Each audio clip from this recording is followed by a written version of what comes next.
नहीं, देखिए, ये हिंदू और मुसलमान का भेद का या किसी को ऊपर नीचे करने का प्रश्न नहीं है। पहले तो उसको उस चश्मे से नहीं देखना जाना चाहिए। आजादी के बाद 65 साल के अंदर जो हम एनालिसिस करते हैं, ये डेटा मैं नहीं कह रहा हूं, ये तमाम वरिष्ठ जो समाचार पत्र हैं उनमें भी आया है कि आज जो 102 के आसपास जिले हैं उनमें हिंदू जो है वो अल्पसंख्यक हो गया है। आज जो 10 राज्य हैं वहां पर हिंदू अल्पसंख्यक हो गया है।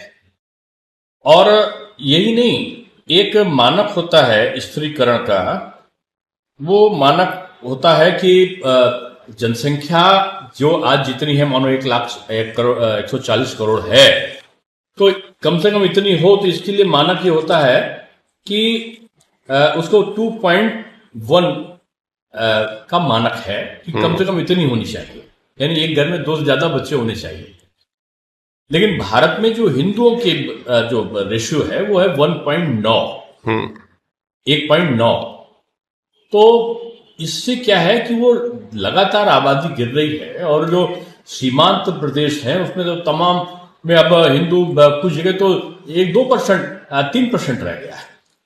मेरा जो कहना था इसमें कि डेमोग्राफी का जो चेंज होता है, जब बहुसंख्यक अगर कम होता है आबादी में, तो उसकी जो संस्कृति है, जो विरासत है, जो परंपरा है, उस देश की नष्ट होने लगती है। और घर में जो एक बच्चा प्रोजेक्ट जो लेकर बहुत सारे लोग चले हैं, मैं किसी आबादी को बढ़ाने की या घटाने की बात नहीं कर रहा हूं, मैं वर्तमान स्थिति का आकलन कर रहा हूं। उनमें क्या है, एक संशय का भाव रहता है। एक भविष्य में परिवार के तमाम रिश्ते, बुआ के, चाचा के, भाई के, ताऊ के, वो समाप्त हो जाते हैं। और ऐसी परिस्थिति में वो दिन दूर नहीं है जब जापान और चीन की तरह भारत भी बूढ़ा देश हो जाएगा। उसमें नौजवान, अभी तो नौजवान हमारे 60% के 65% के आसपास है आबादी। ये आबादी जल्दी कुछ वर्षों में ये गिर जाएगी।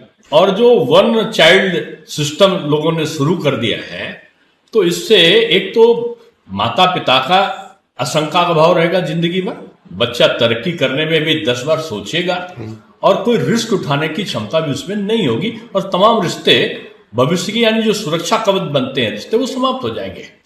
इसीलिए मैंने इस प्रश्न को उठाया है, जिसमें यह नहीं है मुस्लिम की आबादी भी गिरी है, ऐसा नहीं है। क्रिश्चियन की आबादी बहुत तेजी से गिरी है, सिख की आबादी बहुत तेजी से गिरी है, लेकिन हिंदू जो जिसको आप मानते हो, उनकी आबादी तो 1.9 से भी नीचे आ गई है।